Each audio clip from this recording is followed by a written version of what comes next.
construction, and what are the details. I believe that this House, as the Senate, is entitled to receive that information so that we can tell our Kenyan people, because we don't want another Adani to be what we are fighting about in our republic. Thank you, Mr. Speaker.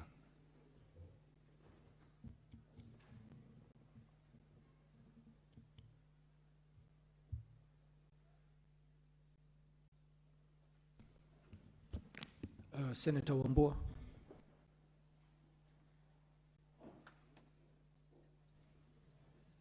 Thank you, Mr. Speaker. Mr. Speaker, a quick one on the response to question number 29, part C. CS, allow me to say I am happy to hear that you are developing a mechanism to be able to link debt to development outcomes. The question that I am asking, Mr. Speaker, is if that mechanism does not exist today,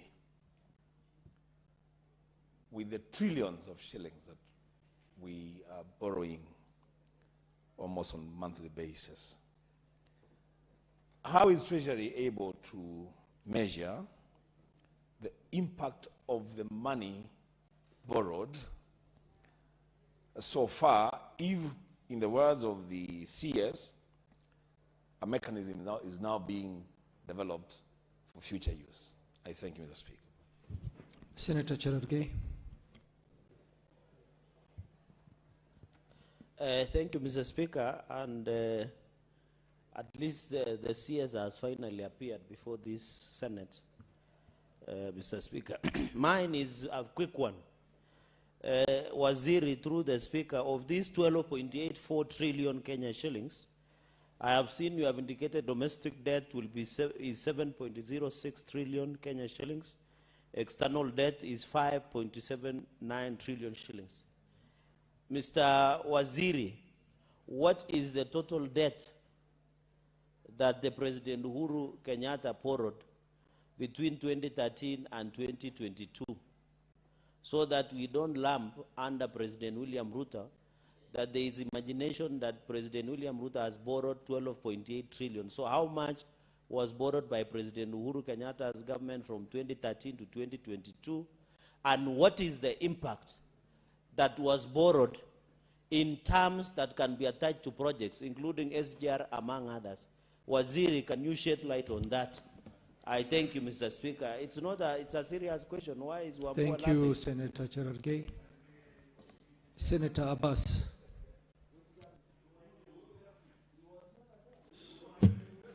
Thank you. Order, senators. Cherargei, take your seat. Take your seat, order. Senator Cherargei. Thank you, Honorable Speaker. Mine is actually a concern that from the response of the Waziri, some of the interventions actually outlined is agriculture and forestry and fishing. But of course, a larger economy that is actually been driven by the livestock sector, where 10 million people are surviving on, has not been mentioned. So what is the position that, why is it that the focus is only agriculture, also the agriculture remains? 18% of its GDP as revenue. Today we are collecting just well over 14.5%, around 14.5% of GDP as ordinary revenue. And that is even below the two. We have a feeling we can collect up to 20 or 22% of GDP. However, there are a number of reasons. One of them is the inefficiency and of the systems that are deployed by Kenya Revenue Authority, which we are working on, and we have allocated quite a bit of resources, 17 billion in the supplementary budget that was passed by National Assembly, supplementary budget number 1, to be able to revamp and re-engineer their systems. A lot of reforms are taking place, and we are already seeing some reported progress in terms of personal income tax.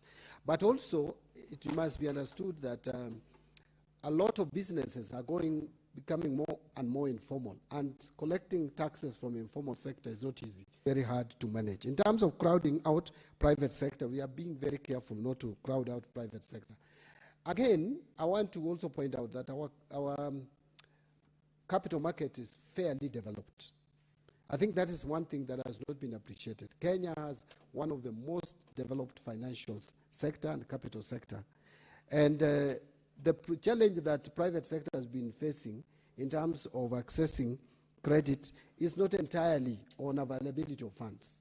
It is informed by a number of reasons. And we have seen, in fact, before this war in the Middle East, the private sector had picked up in terms of credit uptake from the banks. There was a time last year, there was a negative growth of 2.7%. It had picked up to well. The truth is, before this war in the Middle East, the PMI, the party shillings, without taking even a single penny as a loan. And those are the things that we want to also try to avoid. On issue that has been raised by Senator Sifuna, I don't want to go into other details, but just to focus on the issue of cost of energy. What we have said here is that the government has prioritized stabilization of electricity supply. Before you go to the costs, the first thing is to guarantee supply, because if there is no supply, the cost will definitely be high.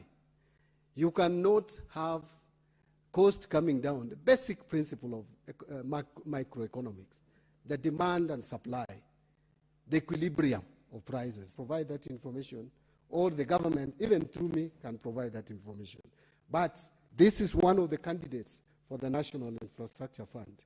And I will tell you that there will be no sovereign debt as of now that would be put here. On Senator Wambua, what have we been using to link debt to development? Senator Wambua, I don't know whether he has left, but is here.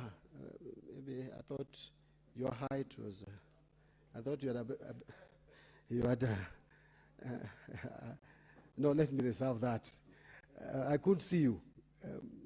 Maybe the problem is my height or your height, but anyway, either of the two.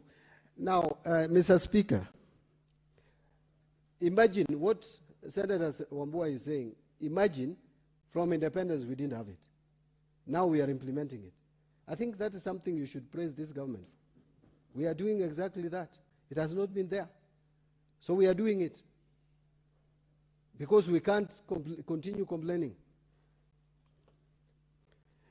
Senator Cherargei, I want to persuade ourselves from just comparing the absolute numbers of debts.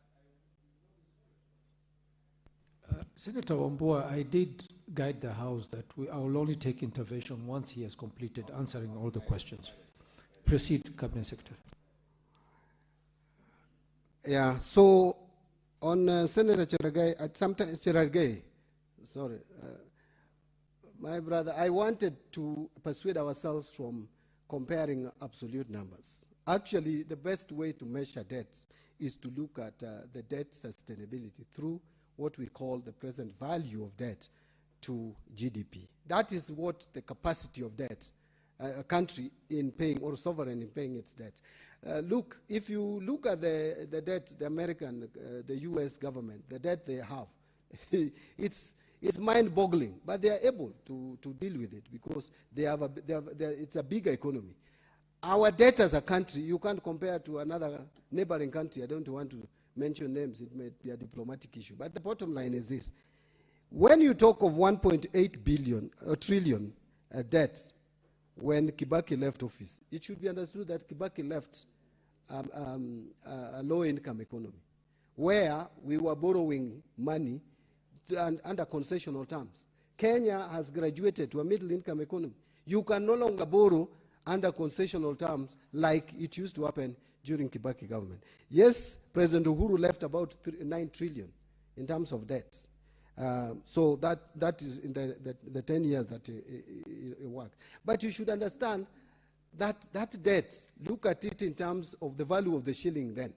If you were to subject the debt in terms of US dollars and you apply the exchange rate today, you may find that President Uhuru Kenyatta left debt which was not 9 trillion. It could even be 11 trillion to date because of the current exchange rate. So that is why when I see professionals trying to compare in terms of absolute numbers, I ask myself, really, are we, did we go through the same schools or not? But I want to be very careful there and say that yes, President Uhuru left, or his administration left about 9 trillion shillings if you converted it into shillings in terms of debt, both domestic and external. And now it is 12.8 trillion. And by the way, some of these debt service costs is as a result of some expensive debts that were taken before that we are servicing today. But again, even this government, there will be a government which will come in, which will service their debt. So it is not an excuse for a government to say that because another government took up debts that we cannot pay. We have to. I saw another presidential candidate talking of we should not pay debts. I wonder how he would manage a country which has defaulted in debt. You can't. I mean, it's basic knowledge. Unless you want to manage chaos. So I'm wondering whether some of us who are talking of leading this country, they are really prepared in terms of understanding the economy. But I will tell you for a fact that debt is a concern. We have dealt with one issue of debt. When I came into this office, and it was worse when President Ruto came in, the question was not even about debt, the debt stock, the debt cost. It was about debt sustainability and whether we were going to be able to pay our debts. I have repeated this severally, Mr. Speaker, that in 2021, IMF had classified Kenya among 5 other countries for default. And we have survived it. So that is the first step. Now the next step is to manage the debt. And I want to conclude by saying, let no one lie to Kenyans that we will be reducing our debt stock. What we can reduce is debt to GDP ratio, which is now at 69, but it is 66 in present value terms. We should go to 55% in present value terms. Once we go to 55% of present value terms, debt becomes sustainable. There is no country in the world which will reduce its debt stock. Let no one cheat you. Anyone who speaks that, Mr. Speaker, is ignorant of economic matters. Thank you.